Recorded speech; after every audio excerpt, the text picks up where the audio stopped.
Hey guys, welcome to Trade in the Charts. My name is Rex and this is Tesla Weekly Analysis number 43 for week ending July 31st, 2021. On Monday, Tesla was up 2.2%, closing at 657.62. Going into second quarter earnings after the bell, Tesla found support of the bottom of the wedge shown here in yellow once again.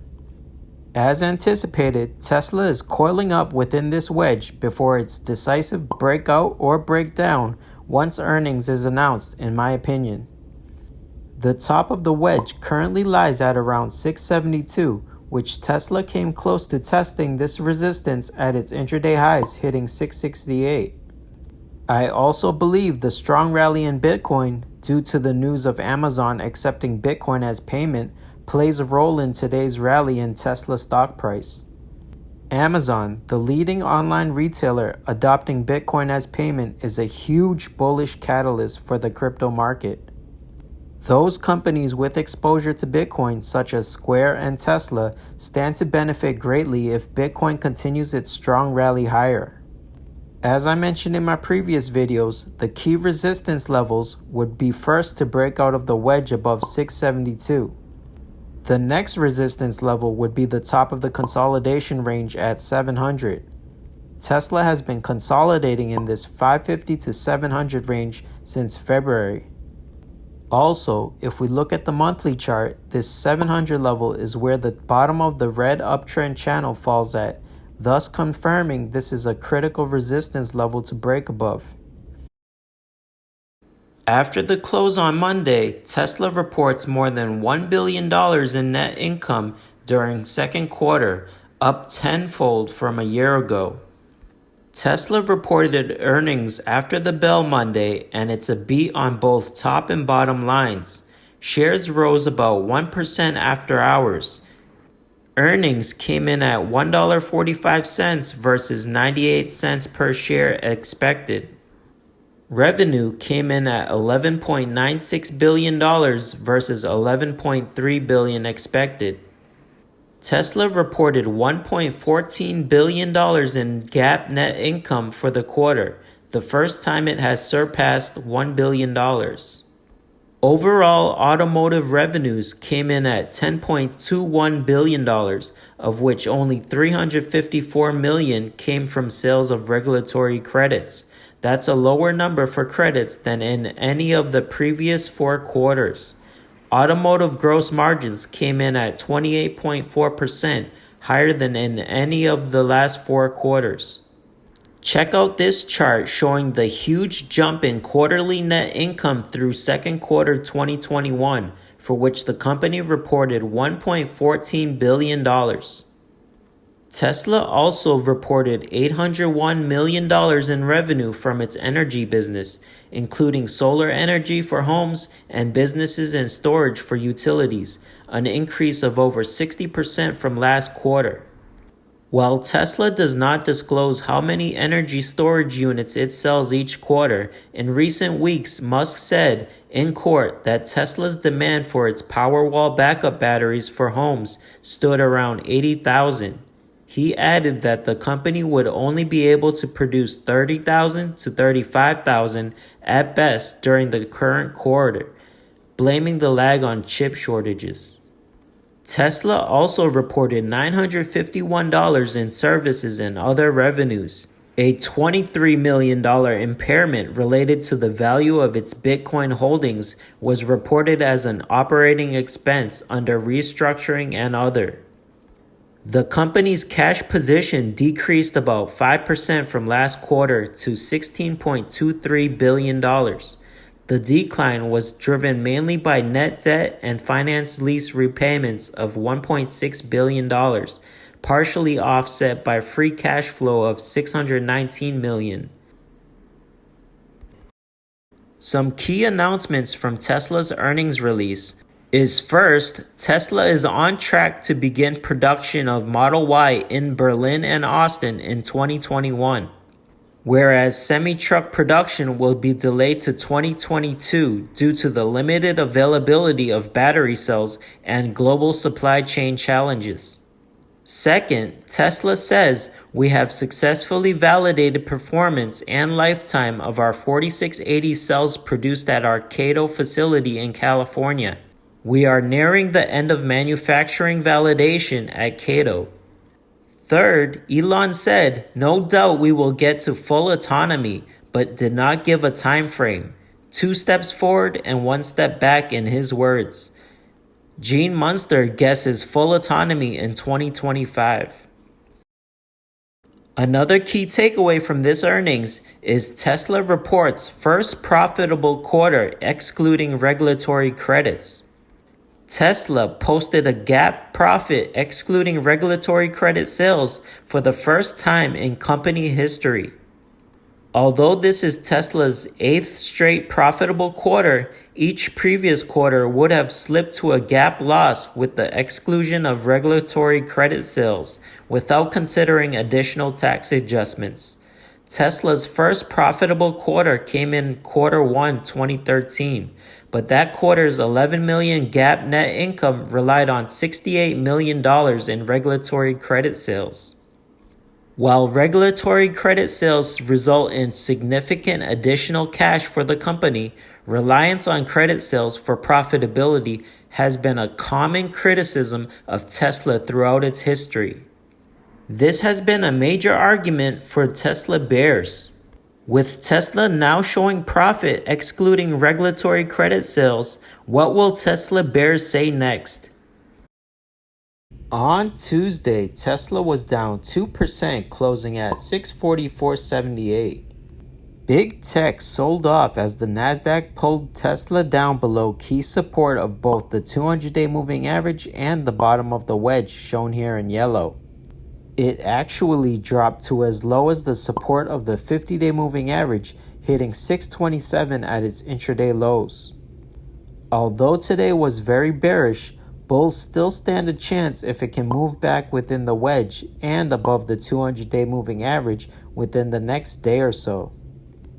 Things would look bearish if the 200-day moving average goes on to act as resistance, and even more bearish if it breaks below support of the 50-day moving average, which currently lies at 631. On Wednesday, Tesla was up 0.3%, closing at $646.98. I slightly readjusted the bottom of the wedge, connecting the lows at these 3 points, and it does appear that Tesla is still currently trading within it, which is a good sign. It is also a good sign that it's currently holding above the 50-day moving average and just barely above the 200-day moving average for now. The key support level to watch out for is the bottom of the wedge, which currently lies at around 633, which also happens to be where the 50-day moving average currently lies at.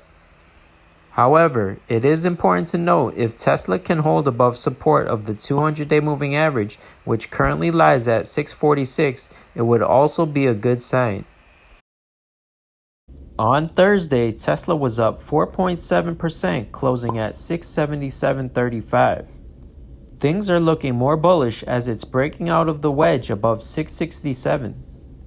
It held on to support of the 200-day moving average as Tesla retested it, hitting as low as 648 at its intraday lows. If this breakout of the wedge holds, we will see the next major resistance come in at 700.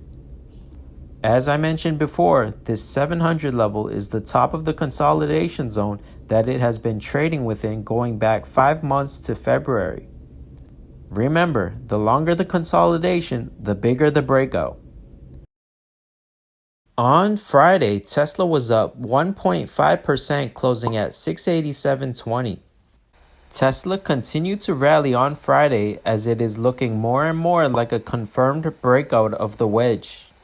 One sign that this could be a confirmed breakout is that it pulled back and retested the top of the wedge successfully at its intraday lows at 669. As I mentioned in my previous videos, it is extremely common in technical analysis that whenever a stock breaks out of a trend line, it will usually pull back and retest the trend line. And if that trend line holds as support, then it is likely that the breakout is for real. Although, to be certain the breakout of the wedge is confirmed, I would like to see Tesla stock hold above the top of the wedge for at least a few days. Another key bullish thing to note today is that Tesla retested the top of the consolidation range at its intraday highs, hitting 697. As mentioned before, Tesla has been trading within the range of 550 to 700 since February. A breakout above 700 would be a huge bullish signal and could mean it will likely run much higher. A breakout above 700 and I strongly believe Tesla would be headed up to resistance of the bottom of the green uptrend channel, which currently lies at around 760. However, to the downside, the first level of support would come in at the top of the wedge at around 665. A break lower and we will find the next support level at the 200-day moving average, which currently lies at 648.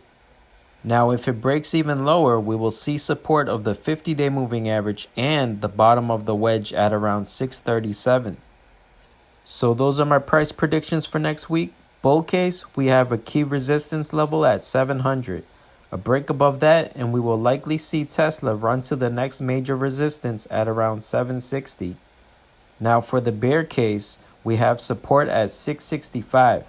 However, a break below that, we will likely see a retest of the 200-day moving average at around 648.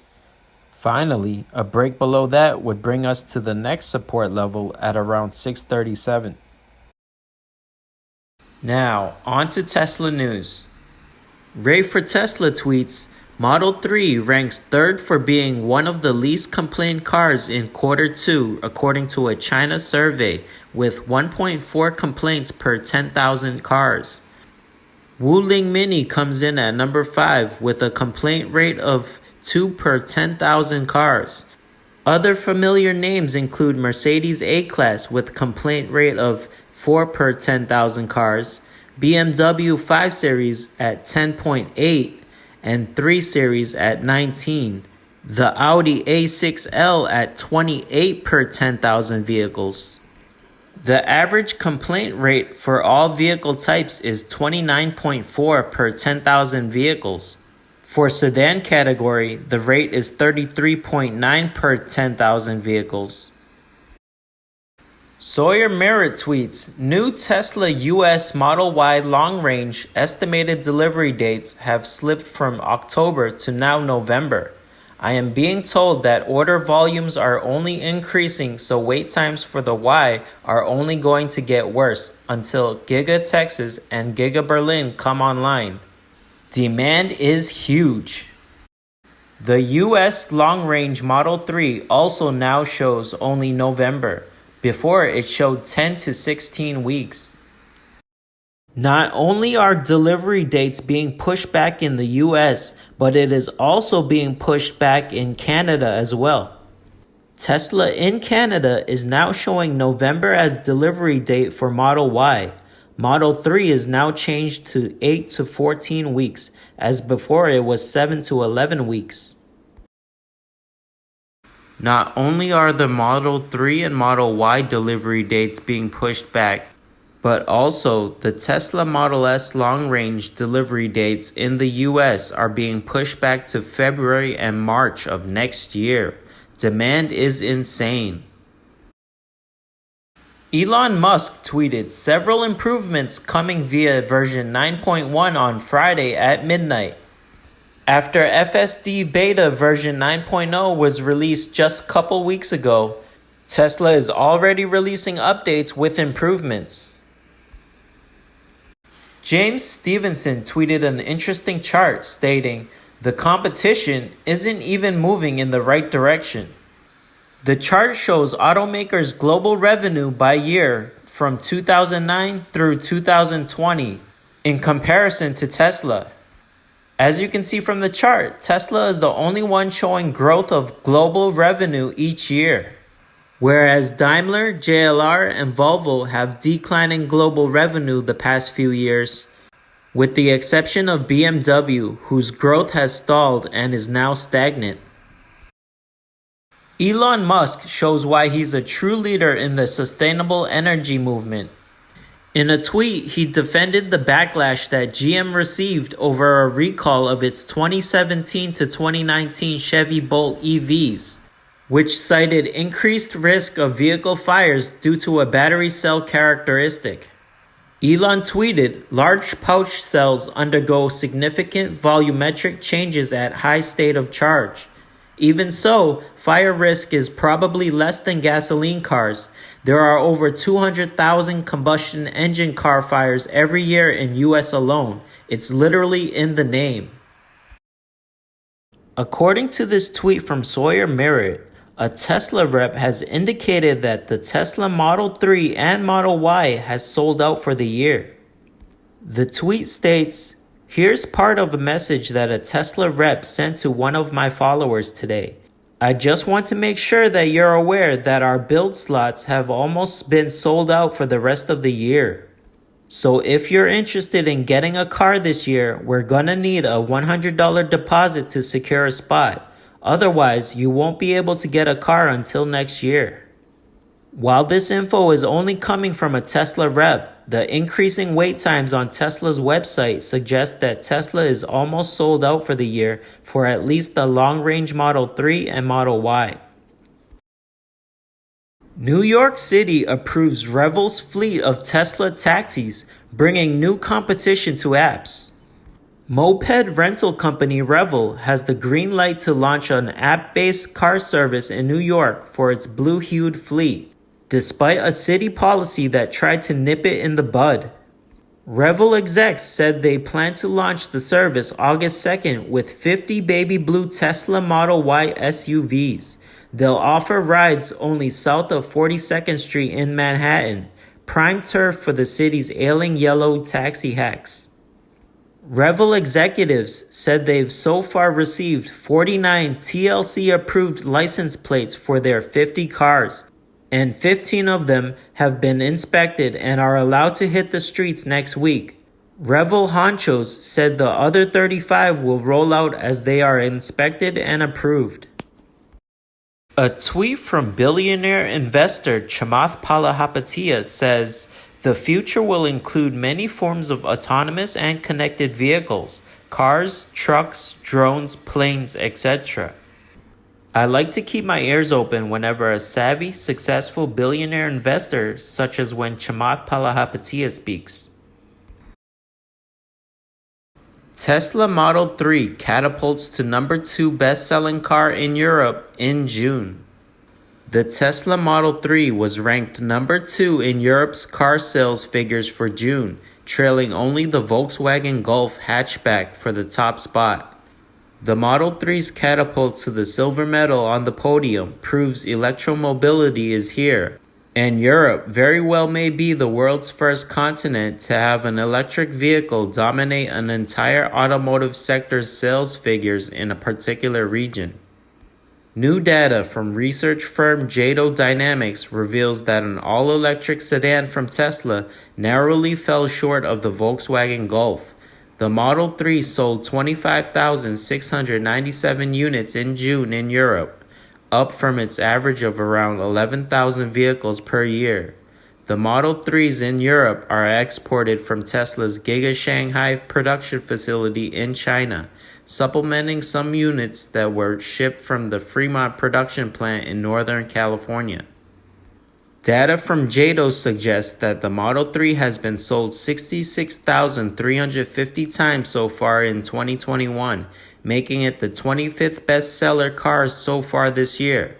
The company just started sending the China-produced Model 3s to Europe in January, after long stating that it would not export vehicles from Shanghai to other countries.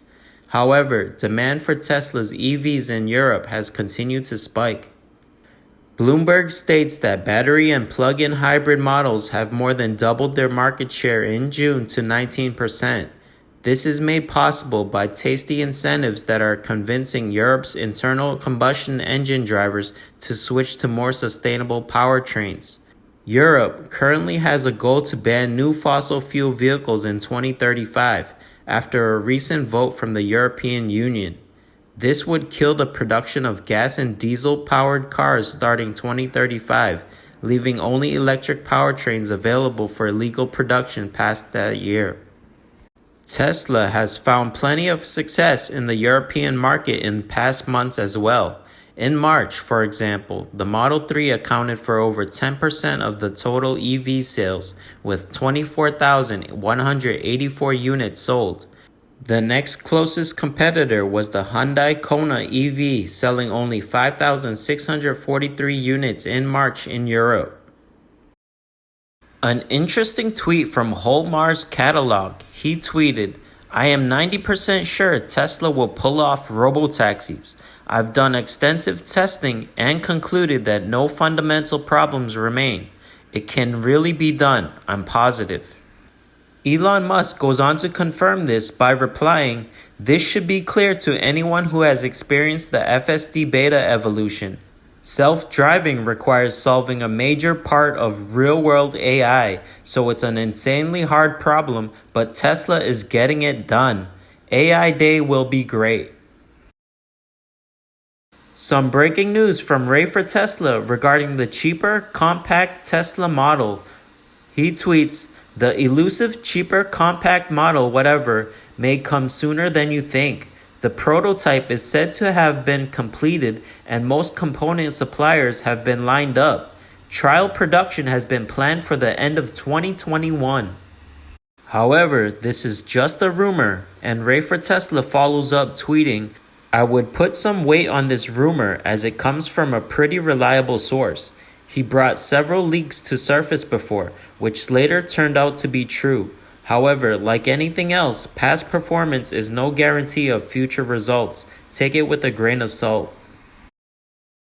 And by the way, if you guys want to support the channel and get a free stock worth up to $221.50, be sure to use my referral link in the description below to sign up for Robinhood. Thanks for watching, guys. Please hit that thumbs up if you enjoyed the video and subscribe for more content.